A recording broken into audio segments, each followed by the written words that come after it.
শ্রাবণ মাস শুরু হয়ে গেছে। আমরা সকলেই জানি এই শ্রাবণ মাস মানেই বাবা ভোলেনাথের মাস। আর এই শ্রাবণ মাসে আমরা যদি কিছু নিয়ম মেনে চলি, তাহলে কিন্তু আমাদের ভাগ্য বদলে ফেলতে পারি। তাই আজকে সেই ধরনের কিছু আলোচনা করব, অর্থাৎ দ্বিতীয় সোমবার থেকে যারা এই বাবা ভোলেনাথের উপাসনা করতে চাইছেন বা করছেন, তাদের কিছু নিয়ম মেনে চলার কথা বলব। যদি ঠিকঠাক মতো করতে পারেন, অর্থাৎ কিছু কাজ আছে সেগুলো যদি না করতে পারেন, সেগুলোকে যদি আপনার জীবন থেকে দূরে সরাতে পারেন, তাহলে কিন্তু আপনার ভাগ্য চমকাবে। এবং এছাড়াও যারা সম্পদ বৃদ্ধি এবং ধনী ব্যক্তি হতে চাইছেন, তারা অবশ্যই এই ২ টি কাজ করার চেষ্টা করবেন। এই ২ টি কাজ যদি আপনি করতে পারেন এই শ্রাবণ মাসের এই দ্বিতীয় সোমবার থেকে ৩ টে সোমবার আমরা পাবো। ১ম সোমবার তো চলেই গেল। তাহলে কিন্তু ভাগ্য আপনার চমকাবে। করে দেখুন, বহুবার প্রমাণিত। আর এই কয়েকটি কাজ ৩ থেকে ৪ টে এই কাজগুলো একদম করবেন না। যদি ভুল করেও করে ফেলেছেন এই সোমবারগুলো, এই উপবাসের দিনগুলো, তাহলে কিন্তু আপনার সমস্ত রকম যে আপনার সঞ্চিত আপনার ভাগ্যোদয়, সেটা কিন্তু নষ্ট করে ফেলবেন। অর্থাৎ আমরা বলি না, সৌভাগ্য এবং দুর্ভাগ্য, আপনার সমস্ত রকম সৌভাগ্য দুর্ভাগ্যে পরিণত হবে। ভুল করেও ওই কাজগুলো করা যাবে না। আমরা জানি না, আমরা অজান্তেই এই কাজগুলো করে বসবো। আর তখনই কিন্তু ক্ষতির মুখে পড়ব। যে কারণে দেখবেন অনেকের মুখে শোনা যায়, "আমি তো ঠাকুর ভক্ত, আমি তো পুজো অর্চনা নিয়েই থাকি, আমার সময় খারাপ কেন?" তারা পুজো করে ঠিকই, ভক্তি শ্রদ্ধা করে ঠিকই, তার সাথে কিছু ভুল কাজ করে বসে। আর এই ভুল কাজগুলো থেকে তাদের কোনোরকম ওই যত পুণ্য অর্জন করে সেগুলো কিন্তু নষ্ট হয়ে যায়। তাই এই ভুলগুলো আমি ধরাতে চলেছি যে এইগুলো ভুল, এগুলো কখনো করা যাবে না। করলে আপনারই ক্ষতি হবে।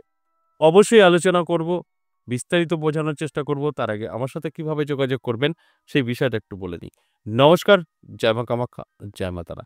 যারা ভীষণভাবে সমস্যায় আছেন, ভীষণভাবে, কোথায় কিভাবে আপনার সমস্যা থেকে বেরোবেন রাস্তা পাচ্ছেন না, কোন জায়গায় গেলে এর থেকে সমাধান আসবে বুঝতে পারছেন না, সেক্ষেত্রে আমি শুধু বলব, আপনি কিন্তু আমার সাথে যোগাযোগ করতে পারেন ২ টো জায়গায়।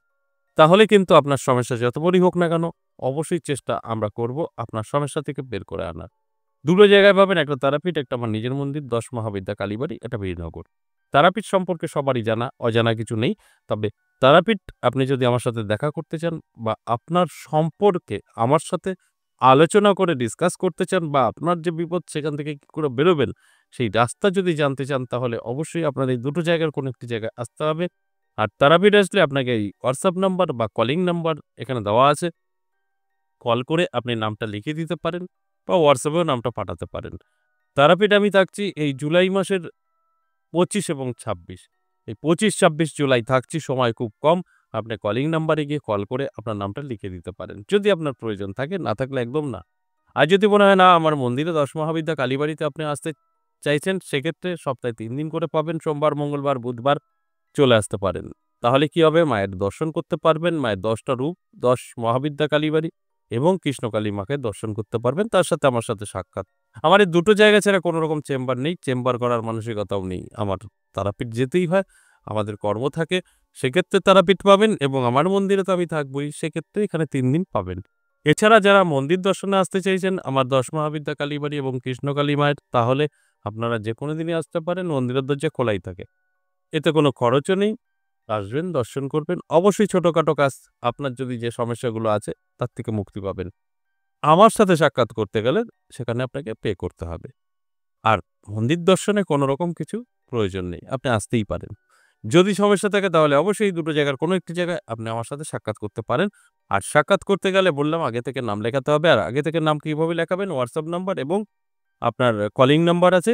আপনি যেটা খুশি আপনি হোয়াটসঅ্যাপেও জানাতে পারেন, কল করেও আপনি নামটা লিখাতে পারেন। তাহলে এই যে ২ টো রাস্তা বললাম, ২ দিক থেকে আপনি কিন্তু যেকোনো একটি রাস্তা বেছে নিয়ে আমার সাথে সাক্ষাৎ করতে পারবেন। অনলাইনের ব্যবস্থা এখন নেই, বন্ধ আছে। সরাসরি আসাটাই আমি মনে করি ভালো। আপনার যদি একটু সময়ও লাগে সরাসরি আসুন। আর সমস্যা থাকলে তবেই আসুন, সমস্যা না থাকলে কোনো প্রয়োজন নেই। এবার আসুন আজকের আলোচনা শ্রাবণ মাসকে নিয়ে। দেখুন শ্রাবণ মাস নিয়ে বহু ভিডিও, বহু আপনার সোশ্যাল মিডিয়ায় ছড়াছড়ি আছে। যে কি করতে হবে, কি করতে হবে না, কি খেতে হবে, কি খেতে হবে না সেগুলো তো আপনারা দেখেছেনই। তবে আমি যে কথাগুলো বলব সেগুলো সঠিকভাবে যদি আপনি আপনার জীবনে এপ্লাই করতে পারেন, জীবনে একটা পরিবর্তন আপনার আসবেই আসবে। কারণ শ্রাবণ মাস নিয়ে নতুন করে বলার কিছু নেই। শ্রাবণ মাস আমাদের জীবন বদলানোরই মাস। আমরা যদি ইচ্ছা করি আমরা অনেক ভালো অবস্থায় চলে যেতে পারি এই মাসটা কাজে লাগিয়ে। তাই কিছু, কিছু জিনিস আছে সেগুলো কিন্তু আপনার জীবন থেকে দূরে সরাতে হবে। অর্থাৎ এই কাজগুলো করা যাবে না। তাহলে বাবা ভোলেনাথের কৃপা আপনি পাবেন। আর যদি এই কাজগুলো করে বসেন তাহলে কিন্তু বাবা ভোলেনাথের কুদৃষ্টি পাবেন। আপনার উপরে একদম আ ভীষণভাবে কিন্তু রাগ হয়ে আপনার সমস্ত হওয়া কাজ আটকে দেবে। তাই কখনোই বাবা ভোলেনাথ বিরক্ত হয়ে রেগে যায় সেই কাজগুলো বন্ধ করতে হবে। বিশেষ করে এই শ্রাবণ মাসের লাস্ট যে ৩ টে শনিবার সোমবার আমরা পাচ্ছি, এই সোমবারগুলো কিন্তু অবশ্যই সতর্কভাবে পালন করা উচিত। এবং কিছু জিনিসের কথা বলব সেইভাবে যদি আপনি এই সোমবারগুলো আ আপনি জলাভিষেক বা বাবা ভোলেনাথের উপাসনা করতে পারেন, সেক্ষেত্রে কিন্তু আপনার গুড রেজাল্ট আসবে। আপনার ভাগ্যের পরিবর্তন কিন্তু আপনি ঘটিয়ে নিতে পারবেন। সেগুলো নিয়েই আজকের আলোচনা এবং আপনাদের বোঝানোর চেষ্টা। দেখুন এই শ্রাবণ মাসের যে সোমবারগুলো আমরা পেতে চলেছি ২য় সোমবার থেকে ৩ টে সোমবার। কারণ এই শ্রাবণ মাসে অর্থাৎ ২০২৫ সালের যে শ্রাবণ ১৪৩২ সালের ৪ টে পড়েছে সোমবার। এই ৪ টে সোমবারের ১ টা তো চলে গেছে, ৩ টে সোমবার আছে। এই ৩ টে সোমবারে কি, কি করবেন, কি, কি করবেন না আজকের আলোচনা এটাই। কি, কি করবেন না, করলে পরে ক্ষতি হবে আর কি করবেন, করলে ভাগ্য বদলাবে। এটাই জানার বিষয়। সঙ্গে থাকুন, সবটাই আমি আলোচনা করব, বোঝানোর চেষ্টা করব। যদি সবটা বুঝে শুনে আপনার জীবনে এপ্লাই করতে পারেন, ভাগ্যের চাকা ঘুরবে। এতে কোনো সন্দেহ নেই। প্রথমত দেখুন যে কাজগুলো আপনি করবেন না, করলে কিন্তু আপনার যতই পুণ্য অর্জন করেন না কেন সব নষ্ট হয়ে যাবে। এবং বাবা ভোলেনাথের আপনার উপরে কিন্তু রাগ হয়ে আপনার হওয়া কাজ আটকে দেবে। তাই এই কাজ কখনোই করা যাবে না। প্রথমত এই সোমবার করে যে আমরা উপোস থাকি বা পুজো করার জন্য যে প্রস্তুতি নেই সেটা ধার দেনা করে করা যাবে না। আপনি কারো কাছ থেকে ধার টাকা নিয়ে এগুলো করলেন, ফল কিনলেন, পুজো করলেন। এটা করা যাবে না। আপনার যতটুকু সামর্থ্য সেটাই করুন। দেখুন বাবা ভোলেনাথের পুজোতে কোনো খরচ হয় না। বেলপাতার জলেই সন্তুষ্ট। যদি পারেন একটু গরুর দুধ দিয়েও আপনি কিন্তু কমপ্লিট করতে পারেন। সেখানে দাঁড়িয়ে আপনার ঋণ করতে হবে, ধার করতে হবে, এই ভুল করেও এগুলো করবেন না। বা কেউ ধরুন একটা প্যাকেটের ফল এনে আপনাকে দিল যে, "আজকে তুই আ সোমবার বা ভোলেনাথের উপোস করেছিস সেটা খা।" এটাও আপনার খাওয়া যাবে না। কারণ সেটা তার দুর্ভাগ্য আপনার ঘাড়ে এসে পড়বে। এই তিথিগুলো এমনই একটা তিথি, নানান লোক নানান ক্রিয়াকর্মের মাধ্যমে তাদের ভাগ্য বদলায়। যেটা আমিও এখন গল্প করব। তাই কারোর ভাগ্য বদলানোর জন্য আপনাকে কিছু ফল দান করে দিতে পারে, সেটা খাবেন তো আপনি বিপদে পড়বেন।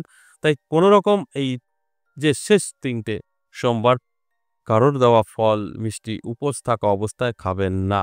সেটাকে আপনি সরিয়ে ফেলুন।